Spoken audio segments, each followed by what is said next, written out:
Hello friends, I welcome to all of you to sleepy classes. आज हमारा day Tuesday और हमारा 5th week start हो चुका है। तो आज हम करेंगे पॉलिटी के क्वेश्चंस। आज का हमारा टॉपिक है फेडरल सिस्टम, पार्लियामेंट्री सिस्टम और कुछ क्वेश्चंस सेंटर स्टेट रिलेशंस पे। ओके, तो एक आपको इन्फॉर्मेशन देनी थी। मैंने सिलेबस अपडेट कर दिया है कि कौन से डे पे कौन से टॉपिक्स कवर्ड होंगे। तो आपको आज उसकी PDF भी मिल जाएगी साथ में, राइट, फॉर नेक्स्ट 4-5 वीक्स की। ओके, चलो फ्रेंड्स, आज के क्वेश्चन सॉल्व करते हैं। नेक्स्ट 5 क्वेश्चंस पॉलिटी में। ओके, पहला क्वेश्चन ये प्रीवियस ईयर क्वेश्चन है। देखो, पार्लियामेंट्री डेमोक्रेसी न्यूज़ में बहुत चल रहा है। इस पे UPSC 2 बार क्वेश्चन पूछ चुके हैं, 2 या 3 बार एक्चुअली। एक ये तो सिंपल क्वेश्चन है, ये बेसिक कॉन्सेप्ट टेस्ट कर रहा है। ऐसे UPSC ने एक बार पूछा था comparison between Indian parliamentary system and British parliamentary system. तो इस पर भी क्वेश्चन आ चुका है। एक इस ईयर या लास्ट ईयर आया था क्वेश्चन, तो उस पर एक क्वेश्चन है, ये प्लीज सॉल्व करिए। Okay, second question centre state relations पे। अब there is mutual delegation of power between centre and state, legislative powers then executive powers delegate कर सकते हैं हम। तो उस पे बेस्ड से कुछ स्टेटमेंट्स है। Okay, third question federalism. हमारा फेडरल सेटअप है, यूजुअली हम क्या बोलते हैं, क्वासी फेडरल, पर उस पे बेस्ड क्वेश्चन है ये फेडरलिज्म पे। ये NCERT से क्वेश्चन बनाया गया, अच्छा क्वेश्चन है ये, बिकॉज हम यूजुअली लक्ष्मीकांत को प्रेफर करते हैं, पर NCERT भी पढ़नी चाहिए। तो ये है बेसिकली। तो प्लीज ट्राई करिए क्वेश्चन को।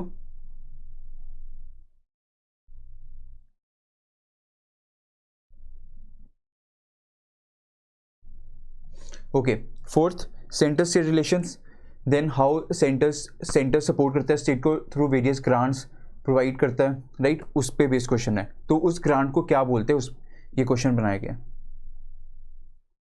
लास्ट क्वेश्चन, अभी रिसेंटली बहुत चेंजेस हुए हैं टैक्सेशन सिस्टम में भी, then taxation power of centre and state. तो उस पे बेस्ड कुछ टैक्सेस कंकरेंट लिस्ट में आई है, तो उसको ध्यान में रख के क्वेश्चन बनाया गया, राइट। तो प्लीज आप सभी वीडियो पॉज करो एंड प्लीज ये 5 क्वेश्चन सॉल्व करो।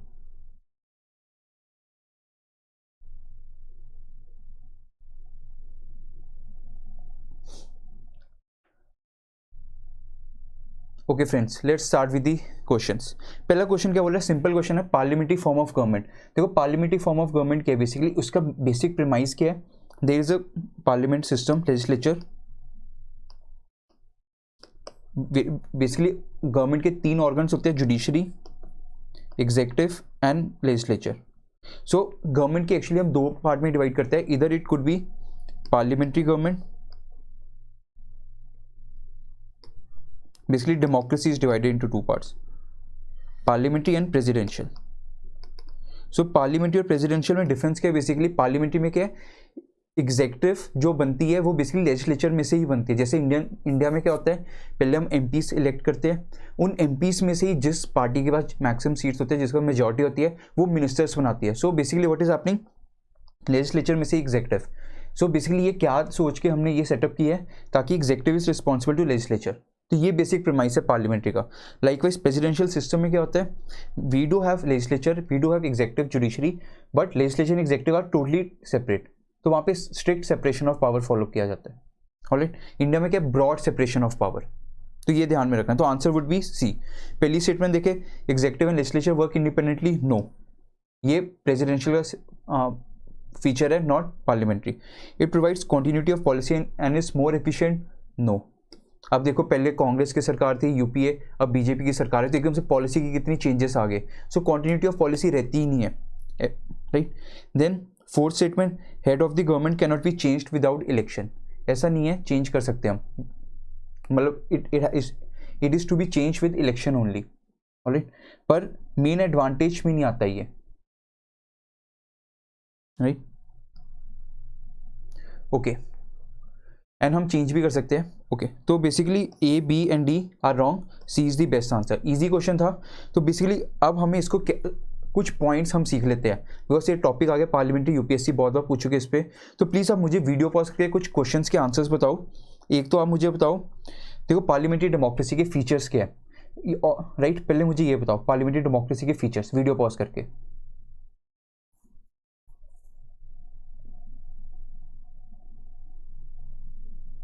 ओके, फीचर्स ही हो गए। अब हमने क्यों अडॉप्ट किया क्यों हमारे कॉन्स्टिट्यूशन मेकर्स ने पार्लियामेंट्री डेमोक्रेसी अडॉप्ट किया?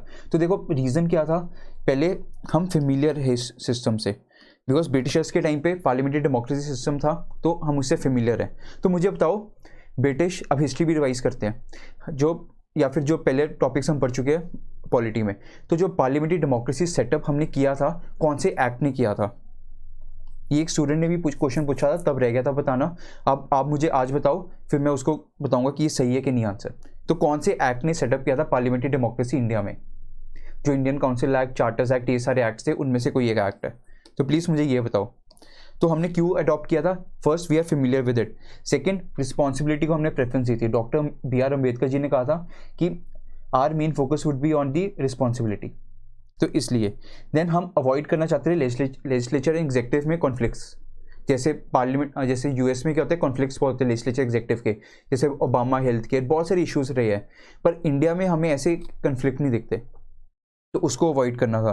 देन हमारी नेचर ऑफ इंडियन सोसाइटी, हमारी मल्टी डाइवर्स सोसाइटी है, मल्टी रिलीजियस, लिंग्विस्टिक, रीजनल, इतनी सारी एथनिसिटी है, तो सबको रिप्रेजेंटेशन देनी थी हमें, तो उसको ध्यान में रख के ये हमने सेटअप किया था, राइट। तो ये हमारे फैक्ट पॉइंट्स थे। आई होप ये पॉइंट समझ आ गए। ऑलराइट, एक्सप्लेनेशन में आप देखो इसमें क्या है, बेसिकली रिस्पॉन्सिबल, एग्जेक्टिव रिस्पॉन्सिबल होता है लेजिस्लेचर को, तो एक टूल है, उसको हम क्या बोलते हैं, नो कॉन्फिडेंस मोशन।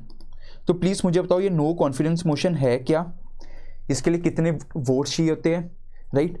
देन मुझे बताओ ये कॉन्स्टिट्यूशन में मेंशन है या नहीं है, बिकॉज यूपीएससी ऐसे पूछेगा क्वेश्चन। और भी बताओ मुझे और क्या टूल्स होते हैं जिससे एग्जेक्टिव लेजिस्लेचर को रिस्पॉन्सिबल होता है, और you can say legislature can enforce responsibility on the adjective. तो प्लीज़ मुझे ये टूल्स बताओ, हमारा ये भी रिवाइज होएगा, राइट। और पार्लियामेंट्री डेमोक्रेसी इंपॉर्टेंट क्यों है? बिकॉज अभी हमने कॉर्नवॉल कंसेंसस भी पढ़ा था, उसका भी ऑब्जेक्टिव क्या है, डिफेंड डेमोक्रेसी। तो डेमोक्रेसी दो तरह की होती है, डायरेक्ट एंड इनडायरेक्ट। तो इंडिया में बताओ कौन सी दिखती है, और अगर दोनों दिखती है तो किस किस वे से दिखती है? तो ये प्लीज़ मुझे कुछ आंसर बताओ, आपकी रिवीजन हो जाएगी, ये पूरा एक चैप्टर ही हमारा रिवाइज हो जाएगा इसी के through. Okay okay, now let's move to the second question. Second question क्या बोले, mutual delegation of power between centre and states. तो कभी कभी होती है सेंटर के पास पावर है, लेजिस्लेचर एंड एग्जेक्टिव पावर, तो वो स्टेट को बोल देता है कि मेरे फंक्शन परफॉर्म कर लो। तो यूजुअली क्या होता है, देखो दो पावर्स है, लेजिस्लेटिव एंड एग्जेक्टिव। तो लेजिस्लेटिव में है क्या, स्ट्रिक्ट डिवीजन है।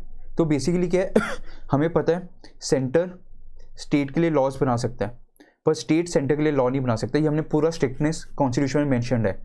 तो लेजिस्लेचर के केस में क्या हमें रिजिड प्रोसेस दिखता है। सो बेसिकली थर्ड अगर स्टेटमेंट हम देखें, वो क्या बोल रहा है, single state can request the parliament to make a law on the state subject. Single state can't, rather multiple states, मतलब 2 और मोर स्टेट्स कैन रिक्वेस्ट, तब जाके है ये। तो थर्ड स्टेटमेंट इज रॉन्ग। अगर स्टेट पे अगर लॉ बनाना ही भी है तो क्या राज्यसभा रेजोल्यूशन पास करता है, तब पार्लियामेंट लॉ बना पाता है। और राज्यसभा कौन से आर्टिकल के अंडर रेजोल्यूशन पास करता है, प्लीज मुझे बताओ वीडियो पॉज करके, विच आर्टिकल राज्यसभा को एम्पावर्ड है। तो third statement is wrong. Okay, अब अगर हम देखें लेजिस्लेटिव में, लेजिस्लेटिव पावर हम देख चुके हैं रिजिड है। एग्जेक्टिव पावर क्या है, वो शेयर कर सकते हैं, सेंटर स्टेट को भी बोल सकते हैं, स्टेट सेंटर को भी बोल सकते हैं। तो पहली स्टेटमेंट क्या बोल रहा है, mutual delegation of function between centre and state can take place either under an agreement और बाय लेजिस्लेशन, लॉ के थ्रू एग्रीमेंट। तो दोनों स्टेटमेंट सही है, तो दोनों वे से हम कर सकते हैं। तो फर्स्ट स्टेटमेंट इज करेक्ट। बस इसमें ध्यान रखना, सेंटर जब स्टेट को डेलीगेट करता है तो सेंटर कैसे कर सकता है, या एग्रीमेंट के थ्रू या लॉ के थ्रू, लेजिस्लेशन के थ्रू। पर जो स्टेट अगर डेलीगेट कर रहा है अपनी पावर सेंटर को, एग्जेक्टिव पावर, तो वो कैसे करेगा, only through agreement, not legislation. ये ध्यान रखना, बस ये डिफरेंस है। तो फर्स्ट इज करेक्ट। ओके, अभी भी हम फंसे हुए हैं, बिकॉज ऑप्शन क्या बोल रहा है, 1 only, 1 and 2 only. Second statement क्या बोल रहा है, the president can entrust the executive functions of the centre to a state without the consent of a state, अब ऑफ दैट स्टेट। तो ये ध्यान में रखना, कॉन्स्टिट्यूशन प्रोवाइड करता है कि हम पावर डेलीगेट कर सकते हैं, पर उस कॉन्स्टिट्यूशन क्या बोलता है, देखो 2 वेज होते हैं, आप डेलीगेट करो विदाउट कंसेंट ऑफ स्टेट, तो वो कौन कर सकता है, उसके लिए एम्पावर्ड है पार्लियामेंट, नॉट प्रेसिडेंट, ये ध्यान रखना। तो यहाँ पे बस टर्म चेंज था, प्रेसिडेंट की जगह पार्लियामेंट आना था। प्रेसिडेंट कर सकता है क्या कहते हैं, एग्जेक्टिव फंक्शन सेंटर का स्टेट को delegate, but it has to be with consent of the state, ये ध्यान रखना। प्रेसिडेंट के केस में क्या चाहिए, अगर विद कंसेंट है तो वो कौन कर सकता है, प्रेसिडेंट। विदाउट कंसेंट पार्लियामेंट, ये डिफरेंस याद रखना। So answer would be one only one statement is correct, second and third are wrong, right. ये एक्सप्लेनेशन आप रीड कर सकते हो।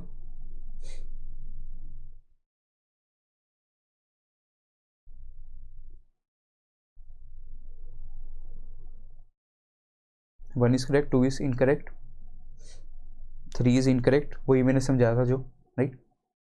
Okay, third question, models of federalism. ये अच्छा क्वेश्चन है, ये टेस्ट सीरीज में भी डाला था, अगर आपने सॉल्व किया हो पोर्टल पे जाके, जो फर्स्ट टेस्ट हमने ओपन रखा है तो उसमें भी ये क्वेश्चन है, ये अबाउट फेडरलिज्म। ये एनसीईआरटी बेस्ड क्वेश्चन है, कहीं से नहीं उठाया मैंने, ये एनसीईआरटी में क्लियरली मेंशन्ड है और थोड़ी बेसिक टेस्ट हो रहे हैं। तो इसमें क्या बोल रहे हैं, इन कमिंग, देखो दो तरह की फेडरेशन होती है, coming together and holding together.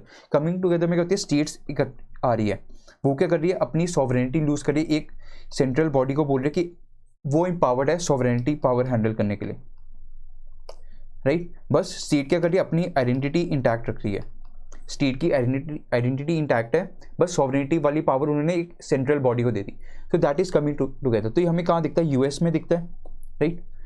तो कमिंग टुगेदर फेडरेशन में क्या बोल रहे हैं, states usually are strong vis the federal government. ये ट्रू है, बिकॉज स्टेट्स आई है तो स्टेट्स ऑब्वियसली थोड़ी पावर दे रही है फेडरल गवर्नमेंट को, पर अपने पास मैक्सिमम पावर रख रही है। So first statement is correct. ऐसे ही हम थर्ड स्टेटमेंट देखें, वो क्या बोल रहे हैं, in holding together federation states usually have equal powers to each other. तो सॉरी, अच्छे होल्डिंग है, वन सेकेंड अभी रुक जाओ। कमिंग टुगेदर आपको समझ आ गया, राइट। तो India, okay, second type is holding together. Holding together में क्या होता है, सेंट्रल बॉडी है, वो क्या करे, अब उसके बाद ज़्यादा रिस्पॉन्सिबिलिटीज आ रही है, तो वो क्या करे, छोटी छोटी स्टेट्स गवर्नमेंट क्रिएट कर रहा है, रीजनल, ताकि रीजनल एस्पिरेशन सेटिस्फाई हो जाए, रीजनलिज्म ना होए, राइट। इज्म जो इंडिया बहुत famous, tell me all the isms जो इंडिया फेस कर रहा है, जैसे एग्जांपल रीजनलिज्म हो गया, communalism. So all these are the challenges to our unity and fraternity, integrity को भी चैलेंज कर रहा है। तो tell me all the ism जो इंडिया फेस कर रहा है, basically these are the evils जो इंडिया फेस करता है। सिक्योरिटी में आपने पढ़ाएगा, आपकी रिविजन हो जाएगी, तो प्लीज़ बताओ मुझे। ओके, सो होल्डिंग टुगेदर में क्या है, सेंट्रल गवर्नमेंट पावर डेलीगेट कर रहा है, तो यहाँ पे क्या हो रहा है, सेंटर है that is delegating power to different states, right. So इसमें क्या हो रहा है, obviously centre is more powerful. तो व्हाट सेकंड स्टेटमेंट से, central government tends to be more powerful vis with states. जैसे इंडिया में है, इंडिया हम क्या बोलते हैं, क्वासी फेडरल, और इंडिया में सेंट्रलाइजिंग टेंडेंसी भी है। तो प्लीज़ मुझे बताओ, इंडिया में सेंट्रलाइजिंग टेंडेंसी हमें कैसे दिखती है। ईजी क्वेश्चन बन सकता है, फेडरल फीचर, यूनिटरी फीचर्स। तो अब मैं आपसे पूछ रहा हूँ कि यूनिटरी फीचर्स कौन कौन से इंडिया में दिखते हैं, और you can say centralising tendency. Please video pause करके बताओ मुझे। एक तो यही है जो आप लोग बनना चाहते हो, वो भी एक फीचर है सेंट्रलाइजिंग टेंडेंसी का। Okay, so second statement is also correct, first is also correct. Then third में क्या बोला, in holding together federation states usually have equal powers to each other. तो ऐसा नहीं होता, इंडिया में हमें क्या दिखता है, होल्डिंग टुगेदर है, सेंटर है और स्टेट्स है, पर हमें स्टेट्स में क्या दिखता है, एसिमेट्रिक फेडरलिज्म। आपने देखा होगा सारी स्टेट्स का इक्वल पावर है, पर हमने कुछ स्टेट्स को एक्स्ट्रा पावर दे रखी है बिकॉज ऑफ, ताकि उनके कस्टम्स को प्रोटेक्ट कर सके, या डिफरेंट रीजन्स, उनके रीजनल एस्पिरेशंस। जैसे हमने ट्राइबल लीडर्स को अलग से पावर दे रखी है। Then we have 6 schedule areas, right, वहाँ पे अलग पावर है। देन आर्टिकल 370 अगर याद हो कश्मीर को, देन आर्टिकल 371 उसमें नागालैंड वगैरह, ये सब क्या उनको हमने एक्स्ट्रा पावर दे रखी है। तो बेसिकली एसिमेट्रिक फेडरलिज्म हमें दिखता है। सो ये है basically. So third statement is wrong. So they don't have equal powers to each other, rather हमें वेरिएशन दिखती है पावर्स में स्टेट्स की, बिकॉज सेंटर डिसाइड करता है किस स्टेट के पास कितनी पावर रहेगी। एंड फोर्थ क्या बोल रहा है, India is an example of coming together federation. ये रॉन्ग है स्टेटमेंट, बिकॉज इंडिया किसका एग्जाम्पल है, holding together, not coming together. So answer would B 1 and 2। तो 1 and 2 is the correct answer. I hope clear आपके doubts. इसमें options में इतना trap नहीं कर रखा था, राइट, क्लियर। ये वही एक्सप्लेनेशन आप रीड कर सकते हो।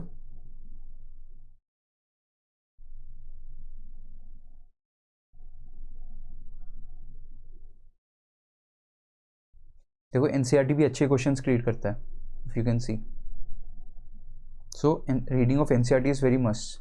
ओके, फोर्थ क्वेश्चन, इसका आंसर क्या है? ए, जनरल स्टैट्यूटरी ग्रांट्स। ये क्या बोल रहा है? आर्टिकल 275। देखो, दो तरह के ग्रांट्स होते हैं। Grants are usually provided by centre to state, ताकि स्टेट को सपोर्ट कर सके। सो दो तरह के ग्रांट्स कॉन्स्टिट्यूशन प्रोवाइड करता है, आर्टिकल 275 एंड आर्टिकल 282। 275 में दो होते हैं, general statutory grant, second is specific statutory grants. Alright, तो ऑब्वियसली कंफ्यूज आप ए और बी में हुए होगे, राइट। तो आर्टिकल 282 में कौन से? Discretionary grants. ये 282, ये 275 में। ये तो बेसिकली पार्लियामेंट्री टूल्स है, जब क्या कहते हैं आप एक्सेस में स्पेंड कर दो। सपोज आपको 100 एलोकेट हुए थे टू स्पेंड ऑन हेल्थ, पर आपने 105 स्पेंड कर दिए, तो आप क्या करोगे? वो 5 रुपीज़ आपने स्पेंड कर दिया अभी, पर वो after end of the year आप अप्रूवल कराओगे, सो उसे बोलते हैं एक्सेस ग्रांट्स। तो this is a different thing. Then 1 2 3, अब ग्रांट्स में इसमें क्या हो गया? जनरल स्टैट्यूटरी ग्रांट्स में अब ये क्या सेंटर स्टेट को सपोर्ट करता है। तो अब देखो इसमें क्या होता है कि आप सेंटर स्टेट को सपोर्ट कर रहे हैं, पर हर स्टेट को नहीं, कुछ स्पेसिफिक स्टेट्स को सपोर्ट कर रहा है ताकि उनकी ग्रोथ हो जाए। उनको हम बोलते हैं जनरल स्टैट्यूटरी ग्रांट्स।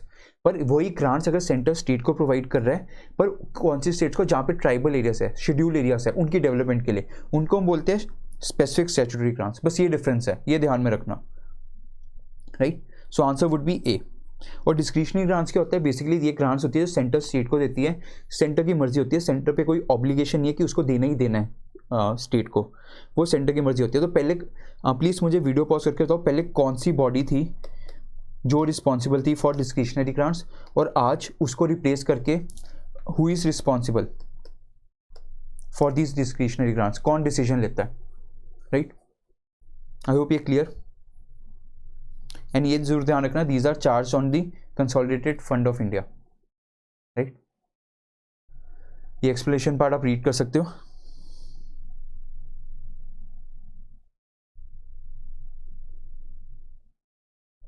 ये आ गया स्पेसिफिक वाला, स्पेसिफिक स्टैट्यूटरी ग्रांट, ये डिस्क्रिशनरी ग्रांट की एक्सप्लेनेशन।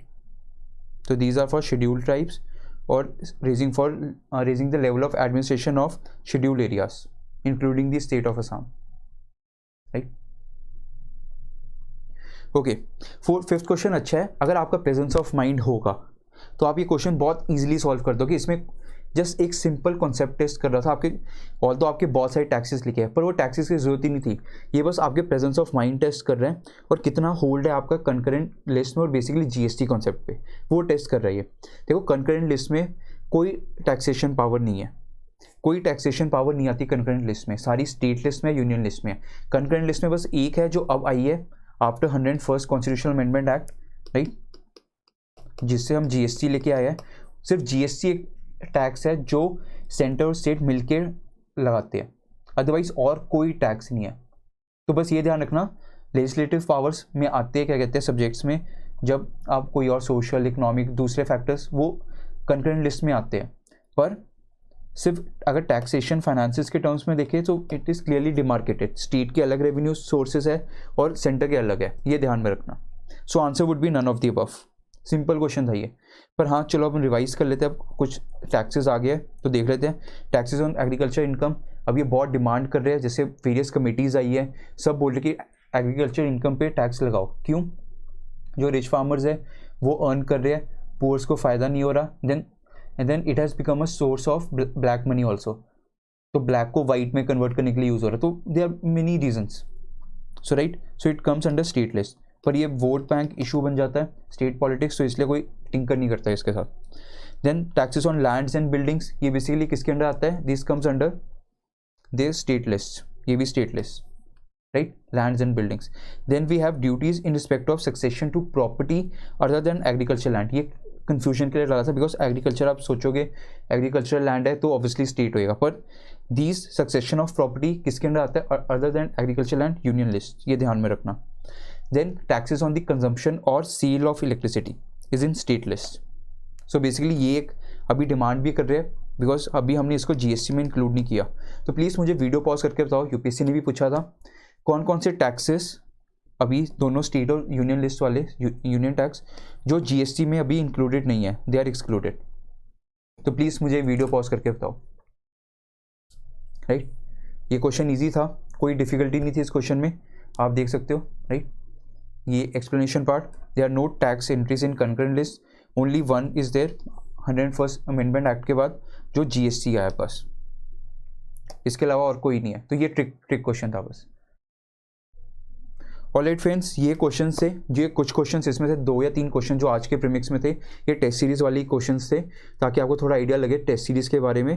तो हम टेस्ट सीरीज़ लेके आ रहे हैं, पॉलिटी का फर्स्ट हाफ हो चुका है, फर्स्ट हाफ सिलेबस का टेस्ट। तो आप पोर्टल पे जाओ, लॉगिन करो, साइन अप करो, एंड क्या कहते हैं, आप फर्स्ट टेस्ट ओपन रखा है तो आप सॉल्व कर सकते हो, ताकि आपको आइडिया लगे क्वालिटी ऑफ क्वेश्चंस कैसे है। क्वेश्चंस हमने कन्फाइंड ही रखे, अभी कहीं बाहर से नहीं बनाए, अभी करंट भी नहीं है, स्टैटिक क्वेश्चंस ही है। स्टैटिक क्वेश्चंस कैसे हमने रखे हैं, NCERT एंड लक्ष्मीकांत, बस इसको कवर किया और कहीं इससे हमने बाहर नहीं कवर किया, राइट। तो सोर्स आप शेड्यूल देखो, शेड्यूल में क्लियरली मेंशन होगा कौन कौन से सोर्सेज को हम रेफर करने वाले हैं, राइट। और 3 लेवल ऑफ टेस्ट रहेंगे, fundamental, advance and full length test. Fundamental सिर्फ स्टैटिक सिलेबस कवर करेंगे, उसमें हम 2 रिवीजन टेस्ट हमने रखे हैं, ताकि जो पुराने टेस्ट हुए उन सबकी रिवाइज भी हो, साथ में उन रिवीजन टेस्ट के थ्रू हम करंट अफेयर भी कवर करना स्टार्ट करते हैं, this thing. Then comes advance level test, जिसमें हम क्या करेंगे, एक सब्जेक्ट का एक टेस्ट रहेगा और जिसमें हम अब साइंस, सोशल इश्यूज़, ये सब कॉन्सेप्ट्स भी कवर हम करेंगे। तो एक पूरा टेस्ट साइंस पे होएगा, IR, सोशल इश्यूज़, ये सब कवर होने स्टार्ट होंगे, राइट। तो करंट अफेयर भी रहेगा इसमें। Then we have next level of test, full length test, जिसमें फुल सिलेबस टेस्ट रहेगा, राइट। तो आप जाओ पोर्टल पे लॉगिन करो, आप कोड यूज़ कर सकते हो 15 AUG, तो आपको डिस्काउंट मिलेगा। टेस्ट सीरीज़ 4500 की है तो आपको 3500 की पड़ेगी। प्लीज़ जाओ, अब ये डिस्काउंट आई गेस आज लास्ट डे है और मैक्सिमम कल तक और मिलेगा, उसके बाद आपको डिस्काउंट मिलना बंद हो जाएगा। उसके बाद सिर्फ आपको जो भी टेस्ट सीरीज़ की कॉस्ट प्राइस है उसी पे ही आपको अवेल करना पड़ेगा। तो प्लीज़ जाओ पोर्टल पे, टेस्ट सॉल्व करो, क्वालिटी जज करो एंड फिर आप एनरोल करो। Okay, thank you so much for all the love and support towards sleepy classes. Okay, thank you friends, have a nice day head.